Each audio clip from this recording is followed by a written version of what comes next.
Angamaly union നിയോജകമണ്ഡലം കൺവെൻഷന്റെ അധ്യക്ഷത വഹിക്കുന്ന പ്രിയങ്കരനായ UDF നിയോജകമണ്ഡലം ചെയർമാൻ ശ്രീ ബേബി മുണ്ടാടൻ ഉൾപ്പെടെ വേദിയിൽ വലിയ നിരവധി ഞങ്ങളുടെ അനുഭവ വേദി എല്ലാവരുടെയും പേര് പറഞ്ഞു. ഞാനും ആ പേരെല്ലാം പറഞ്ഞു. എല്ലാവരും കണക്കാക്കണം. പ്രിയപ്പെട്ട നേതാക്കന്മാരെ, പ്രിയപ്പെട്ട സഹോദരി സഹോദരന്മാരെ, ജനാധിപത്യ വിശ്വാസികളെ, നമ്മൾ വീണ്ടും ഒരു തെരഞ്ഞെടുപ്പിലേക്ക് കടന്നിരിക്കുകയാണ്. തെരഞ്ഞെടുപ്പ് വരുമ്പോൾ ഏറ്റവും കൂടുതൽ ജനങ്ങൾ വിലയിരുത്തുന്നത് ഏതൊരു ഗവൺമെന്റും ജനങ്ങൾക്ക് വേണ്ടി, നാടിന് വേണ്ടി, സംസ്ഥാനത്തിന് വേണ്ടി എന്ത് ചെയ്തു എന്ന് ചോദിക്കുമ്പോൾ കേരളത്തിൽ LDF ദുർഭരണം മുഖ്യമന്ത്രി ശ്രീ പിണറായി വിജയന്റെ നേതൃത്വത്തിൽ കഴിഞ്ഞ 10 വർഷക്കാലമായി കേരളത്തിലെ ജനത ദുരിതവും ദുഃഖവും അനുഭവിക്കുകയാണ് എന്നുള്ളതാണ് ജനങ്ങളുടെ തന്നെ ഒരു വിലയിരുത്തൽ. അതുകൊണ്ട് തന്നെയാണ് തദ്ദേശ തെരഞ്ഞെടുപ്പിൽ ഈ അങ്കമാലി ഉൾപ്പെടെ UDF തൂത്തുവാരിയപ്പോൾ UDF-നും കോൺഗ്രസിനും വലിയ വിജയം നമുക്ക് തദ്ദേശ തെരഞ്ഞെടുപ്പിൽ നേടാൻ കഴിഞ്ഞത് ഭരണവിരുദ്ധ വികാരം നിലനിൽക്കുന്നു എന്നുള്ളത് കൊണ്ട് തന്നെയാണ്. ഏതെങ്കിലും ഒരു മേഖല ഇവർ തകർക്കാതിരുന്നിട്ടുണ്ടോ? നമ്മൾ എന്നും ഏറ്റവും കൂടുതൽ അഭിമാനത്തോടെ കണ്ടിരുന്നതാണ് ആരോഗ്യ മേഖല. ആരോഗ്യ മേഖലയുടെ ഇപ്പോഴത്തെ അവസ്ഥ കോഴിക്കോട് മെഡിക്കൽ കോളേജിലെ ഹർഷീന കത്രികയുമായി വർഷങ്ങളോളം, വണ്ടാനം മെഡിക്കൽ കോളേജിലെ ഉഷ ജോസഫ് 5 വർഷക്കാലമാണ് കത്രിക വയറ്റിൽ കൊണ്ടുകിടക്കേണ്ടി വന്നത്. അപ്പോൾ മന്ത്രി ഡോക്ടർ പറയുകയാണ്, അവിടുത്തെ ഡോക്ടർമാരൊക്കെ അങ്ങനെ പറയുന്ന തരത്തിലേക്ക് ആയിട്ടുണ്ടെങ്കിൽ അതെല്ലാം മന്ത്രിയെ കണ്ടതിന് പഠിക്കുന്നതുകൊണ്ടല്ലേ. 5 വർഷമല്ല 50 വർഷം കത്രിക വയറ്റിൽ കിടന്നാലും ഒന്നും സംഭവിക്കില്ല എന്ന് പറയുന്ന പ്രതികരണങ്ങൾ കേരളത്തിൽ വരികയാണ്. ഡോക്ടർ ഹാരിസ് നടത്തിയ വെളിപ്പെടുത്തലിൽ നമ്മൾ കണ്ടതാണ്. പാലക്കാട്ടെ പാവപ്പെട്ട വിനോദിനി എന്ന് പറയുന്ന കുട്ടി അമ്മയോട് ചോദിക്കുകയാണ്, ആശുപത്രിയിൽ നിന്ന് തിരിച്ചു ചെന്നപ്പോൾ, അമ്മ എന്റെ കൈയെവിടെ? കൈ ഒരു ചെറിയ അസുഖമായി ചെന്ന വിനോദിനിയുടെ കൈ മുറിച്ചു മാറ്റിയ അവസ്ഥ. എന്നിട്ട് പോലും ഈ ഗവൺമെന്റ് തിരിഞ്ഞു നോക്കിയില്ല എന്ന് മാത്രമല്ല, പ്രതിപക്ഷ നേതാവാണ് കൈവച്ചു കൊടുത്തത്. ഉഷ ജോസഫിന്റെ ചികിത്സ ശ്രീ KC വേണുഗോപാൽജിയാണ് നടത്തിക്കൊടുത്തത്, അവിടുത്തെ MP. അങ്ങനെ നോക്കുമ്പോൾ തിരുവനന്തപുരം മെഡിക്കൽ കോളേജ് ജില്ലാ ആശുപത്രിയിൽ ഒരു തൈറോയിഡ് സർജറിക്ക് ചെന്ന സുമയുടെ ഹൃദയത്തിൽ ഒരു ഗൈഡ് വയർ കൊടുക്കുകയാണ്. ഇതെല്ലാം നമ്മൾ ഇതിനു മുമ്പ് കേട്ടിട്ടുണ്ടോ? ഇത്രയും ദയനീയമായി ആരോഗ്യ മേഖലയുടെ തകർച്ച നമ്മൾ കാണുന്നു. അപ്പോൾ മുഖ്യമന്ത്രി, ആരോഗ്യവകുപ്പ് മന്ത്രി ഇതെല്ലാം പിഴവ് ചൂണ്ടിക്കാണിക്കുന്ന ഡോക്ടർ ഹാരിസിനെ പോലെയുള്ളവരെ ഭീഷണിപ്പെടുത്തുന്ന സമീപനമല്ലാതെ തെറ്റുകൾ തിരുത്താൻ പോലും ഈ ഗവൺമെന്റ് തയ്യാറായില്ല എന്നുള്ളത് യാഥാർത്ഥ്യമാണ്. ശബരിമല പോലെ ഏറ്റവും പവിത്രമായി നമുക്കെല്ലാവരും മതേതരത്വത്തിൽ നമുക്കെല്ലാവർക്കും വളരെ വളരെ ഏറ്റവും ഒരു പുണ്യഭൂമിയായി കണക്കാക്കുന്ന ശബരിമലയെ പോലും, ശബരിമല അയ്യപ്പനെ പോലും കൊള്ളയടിക്കുന്ന സർക്കാർ. ഹൈക്കോടതി പോലും ചോദിക്കുകയാണ്, ദൈവത്തെ പോലും നിങ്ങൾ വെറുതെ വിടില്ലല്ലോ. അവസ്ഥ വിലക്കയറ്റം അതിരൂക്ഷമായിരിക്കുന്നത് അത് ഏറ്റവും കൂടുതൽ ജനങ്ങളെ ബാധിക്കുന്ന പ്രശ്നമാണ്. ദേശീയ തലത്തിൽ 1.5% വിലക്കയറ്റമെങ്കിൽ ഈ കേരളത്തിൽ 9% കേരളത്തിലെ വിലക്കയറ്റം. 13 സബ്സിഡി സപ്ലൈകോയിലെ ആ 13 സബ്സിഡി ഐറ്റങ്ങളുടെയും വില 3 പ്രാവശ്യം കൂട്ടിയ ഒരു സർക്കാർ. വെള്ളക്കരം കൂട്ടുന്നു, വൈദ്യുതി ചാർജ് കൂട്ടുന്നു, പെട്രോളിന്റെ സെസ് കൂട്ടുന്നു. ഇതെല്ലാം കൂട്ടുന്നതല്ലാതെ ജനങ്ങൾക്ക് ഇതിന്റെ ഒരു ഗുണവും ലഭിക്കുന്നില്ല എന്നുള്ളത് യാഥാർത്ഥ്യമാണ്. പാവപ്പെട്ടവരെ സംബന്ധിച്ചിടത്തോളം ആ ക്ഷേമ പെൻഷൻ പോലും ലഭിക്കാത്ത, കൃത്യമായി ലഭിക്കാത്ത, തെരഞ്ഞെടുപ്പുകൾ വരുമ്പോൾ മാത്രം ഓടി ക്ഷേമ പെൻഷൻ കൊടുക്കുന്ന ഒരു സാഹചര്യം. SFI എന്ന ആ പാവപ്പെട്ട മിടുക്കനായ വെറ്റിനറി കോളേജിൽ വെട്ടിക്കൊലപ്പെടുത്തിയ കൊലപ്പെടുത്തിയ വെള്ളം പോലും കൊടുക്കാതെ കൊലപ്പെടുത്തി റാഗ് ചെയ്ത് പീഡിപ്പിച്ച് കൊന്ന സംഭവം. കോട്ടയം നഴ്സിംഗ് കോളേജിലെ വിദ്യാർത്ഥികളുടെ അവസ്ഥ. നമ്മുടെ മക്കൾക്ക് മനസ്സമാധാനത്തോടുകൂടി ക്യാമ്പസുകളിൽ പോലും പഠിക്കാൻ കഴിയാത്ത അവസ്ഥ.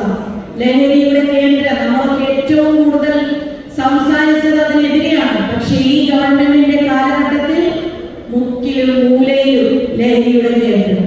29 ബാറുകളാണ് ഉമ്മൻചാണ്ടി ഗവൺമെന്റിന്റെ കാലഘട്ടത്തിലെങ്കിൽ ഇപ്പോൾ 900 ബാറുകളുള്ള സംസ്ഥാനമായി കേരളം മാറിയിരിക്കുന്നു. ഇങ്ങനെ കുറ്റങ്ങളും അരക്ഷിതാവസ്ഥയും സ്ത്രീകൾക്ക് നേരെയുള്ള അതിക്രമങ്ങളും ഒക്കെ നിത്യസംഭവങ്ങളാകുന്ന സാഹചര്യം.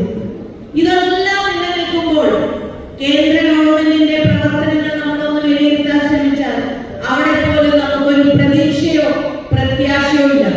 നമ്മുടെ പ്രധാനമന്ത്രിമാരുണ്ടായിരുന്നപ്പോൾ അമേരിക്കൻ പ്രസിഡന്റ്മാരുടെ മുന്നിൽ നോക്കി അവരോട് കണ്ണുകളിൽ നോക്കി ഇന്ത്യക്ക് പറയുവാനുള്ളത് പറയുന്ന ഇന്ത്യയുടെ പ്രധാനമന്ത്രിമാരെയാണ് കോൺഗ്രസിന്റെ നേതൃത്വത്തിൽ കണ്ടതെങ്കിൽ അത് പണ്ഡിറ്റ് ജവഹർലാൽ നെഹ്റു ആണെങ്കിലും ഇന്ദിരാഗാന്ധിയാണെങ്കിലും രാജീവ് ഗാന്ധിയാണെങ്കിലും ഒക്കെ നമ്മുടെ ഇന്ത്യക്കാരുടെ നന്മ, ഇന്ത്യക്കാരുടെ കർഷകരുടെ പാവപ്പെട്ടവരുടെ അവരുടെ കാര്യങ്ങൾ അടിയറവ് വയ്ക്കാതെ ആണ് നിന്നിരുന്നെങ്കിൽ ഇപ്പോൾ കർഷകരെ പോലും ബലിയാടാക്കുന്ന തരത്തിലുള്ള Indo US deal American president ട്രംപിന് മുന്നിൽ നമ്മുടെ പ്രധാനമന്ത്രി കൂപ്പൂത്തി നിൽക്കുന്ന കാഴ്ചയാണ് നമ്മൾ കാണുന്നത്.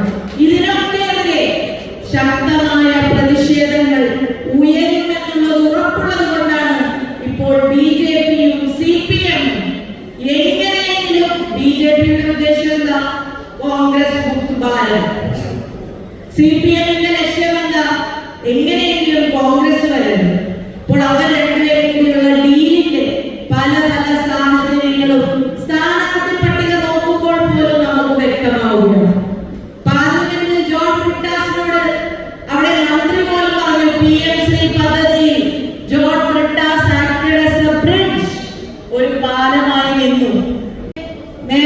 നമ്മുടെ നിയമസഭ ഒന്നടക്കം വേണ്ട എന്ന് വെച്ചിട്ട് പോലും ക്യാബിനറ്റ് അറിയാതെ മന്ത്രിമാരറിയാതെ പെട്ടെന്ന് ഒരു ദിവസം ഒരു എഗ്രിമെന്റ് വെക്കുന്ന ഒരു സാഹചര്യം.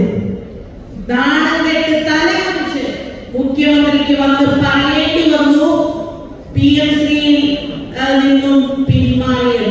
അതെന്തുകൊണ്ടാണ്? കേരളം അത്രയും ശക്തമായി പ്രതികരിച്ചത് കൊണ്ട് മാത്രമാണ് അതിൽ നിന്നും പിന്മാറിയത്. കേരളത്തിൽ ഒരു മന്ത്രിയുടെ അവസ്ഥ എന്താ? ഗണേഷ് കുമാർ ഇവിടെ തലയിന്റെ അടിയിൽ കത്രിക വെട്ടുകത്തി വെക്കേണ്ട സാഹചര്യം ഉണ്ടാകില്ല എന്ന് പറഞ്ഞ മുഖ്യമന്ത്രി ശ്രീ പിണറായി വിജയന്റെ ഭരണകാലത്ത് സാധാരണ സ്ത്രീകൾക്ക് മാത്രമല്ല മന്ത്രിയുടെ ഭാര്യയ്ക്ക് പോലും രാത്രിയല്ല പകല് പോലും വെട്ടുകത്തിയായി നടക്കേണ്ടി വരുന്ന സാഹചര്യമാണ് എന്നുള്ളത് നമുക്കറിയാം. ഗണേഷ് കുമാറിനെ കുറിച്ച് മുഖ്യമന്ത്രി പാർട്ടി സെക്രട്ടറി ആയിരുന്നപ്പോൾ പറഞ്ഞത്, ഉമ്മൻചാണ്ടി സാറിന്റെ കാലഘട്ടത്തിൽ പറഞ്ഞത്, നാണവും മാനവും ഇല്ലാത്തവരെ കുറിച്ച് എന്ത് പറയാനാണ് എന്നാണ് ശ്രീ പിണറായി വിജയൻ പാർട്ടി സെക്രട്ടറി ആയിരുന്നപ്പോൾ പറഞ്ഞത്. ഇവിടെ നമ്മളെല്ലാവരും കേരളം മുഴുവൻ കണ്ടതാണ്. ഗണേഷിന്റെ ഭാര്യ കേരളത്തോടായി പറഞ്ഞ കാര്യങ്ങൾ വന്നപ്പോൾ മുഖ്യമന്ത്രി അന്ന് പാർട്ടി സെക്രട്ടറി ആയിരുന്നപ്പോൾ പറഞ്ഞ കാര്യം. പക്ഷേ നമ്മൾ കണ്ടതെന്താ? ആ ഗണേഷ് കുമാറിനെ കെട്ടിപ്പിടിച്ച് ആലിംഗനം നടത്തിയ ആ ക്യാബിനറ്റ് മീറ്റിംഗിൽ ഇരിക്കുന്ന കാഴ്ച. അതിനുശേഷം ഭാര്യയ്ക്ക് മിൽമയുടെ കുറെ അന്താരാഷ്ട്ര തലത്തിലുള്ള ഓർഡറുകൾ നൽകുന്ന കാഴ്ച. ഇപ്പോൾ കേരളത്തിലെ സ്ത്രീകളെ വെല്ലുവിളിക്കുന്ന തീരുമാനങ്ങളാണ് മുഖ്യമന്ത്രി ശ്രീ പിണറായി വിജയൻ കൈക്കൊള്ളുന്നത്. അഴിമതിയും കെടുകാര്യസ്ഥതും ഇതിനെയൊക്കെ മറയ്ക്കാൻ വേണ്ടി ഏറ്റവും വലിയ ദൂർത്ത്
തീരുമാനിച്ചിരിക്കുന്ന ഒരു സാഹചര്യം.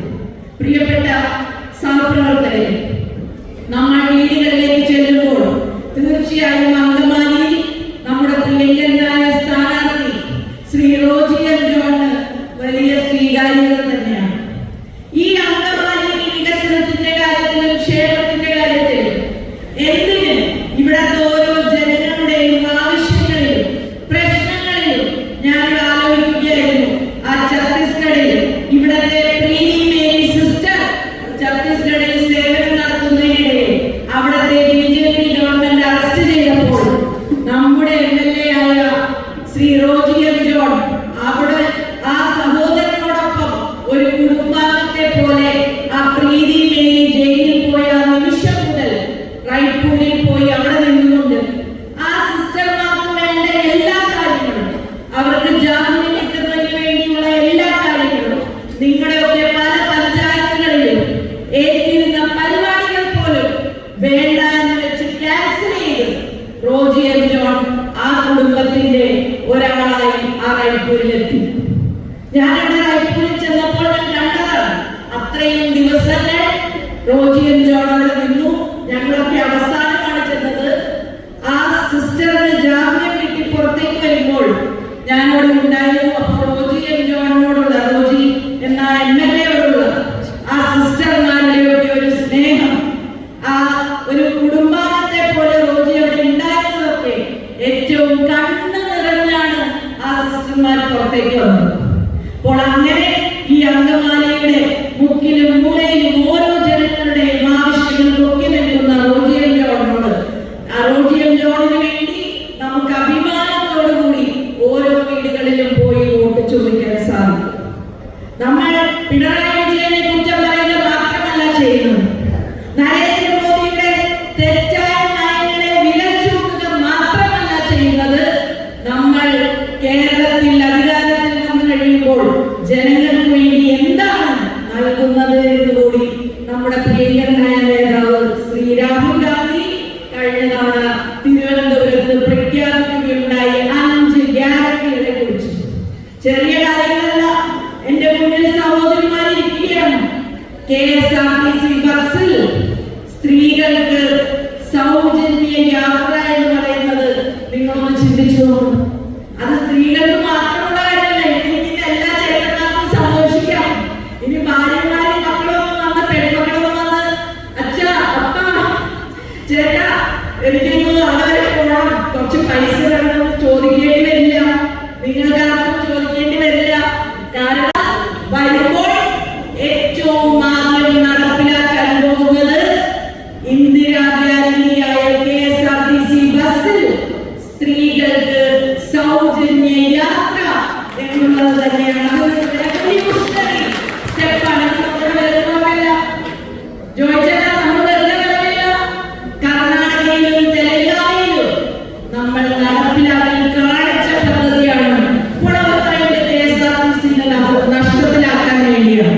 KSRTC നഷ്ടത്തിലാക്കാനല്ല, KSRTC-യെ ഏറ്റവും നല്ല രീതിയിൽ തന്നെ നമ്മൾ കൊണ്ടുനടക്കും. അതിനുള്ള സംവിധാനങ്ങൾ, അതിനുള്ള പ്ലാനിങ്, സ്ട്രാറ്റജി എല്ലാം നമ്മുടെ ഭരണകൂടത്തിന് നമ്മൾ അതിന് നേതൃത്വം കൊടുക്കുന്നവർക്ക് തീർച്ചയായും ഒരു പ്ലാനിങ്.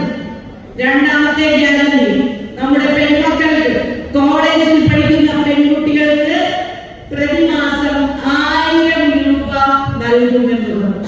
എത്ര മനോഹരമാണെന്ന് നോക്കൂ, എത്ര സ്ത്രീ സൗഹൃദമാണെന്ന്. പെൺകുട്ടികളെ പ്രോത്സാഹിപ്പിക്കാം.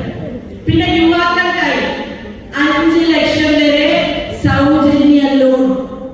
നമ്മുടെ കുട്ടികൾ ഇവിടെ പഠിക്കാനല്ലേ വിദേശത്തേക്ക് പോകുന്നു, തൊഴിലില്ലായ്മ ഏറ്റവും രൂക്ഷമായി ഇവിടെ നിലനിൽക്കുന്നു. ആ പ്രശ്നങ്ങളെ അഡ്രസ് ചെയ്യാൻ വേണ്ടി കോൺഗ്രസ് ഗവൺമെന്റ് വരികയാണെങ്കിൽ 5 ലക്ഷം രൂപ സൗജന്യമായി പലിശരഹിതമായി കൊടുക്കുന്ന ഒരു പദ്ധതിയാണ് നമ്മൾ യുവാക്കൾക്ക് വേണ്ടി വിഭാവനം ചെയ്തിട്ടുള്ളത്. നമ്മുടെ അമ്മമാർ വയോജനമാണ്. ഏറ്റവും കൂടുതൽ കേരളം അനുഭവിക്കുന്ന ഒരു പ്രശ്നമാണ്. ഞാൻ കൗൺസിലറായിരുന്ന കാലത്ത് ആണെങ്കിൽ എനിക്ക് ഏറ്റവും കൂടുതൽ തോന്നിയിരുന്ന പ്രശ്നം അതാണ്. നമ്മൾ വീടുകളിലേക്ക് ചെന്നാൽ വയോജകർ മാത്രം, വയസ്സായ അച്ഛനും അമ്മയും മുത്തശ്ശനും മുത്തശ്ശിയും അല്ലാതെ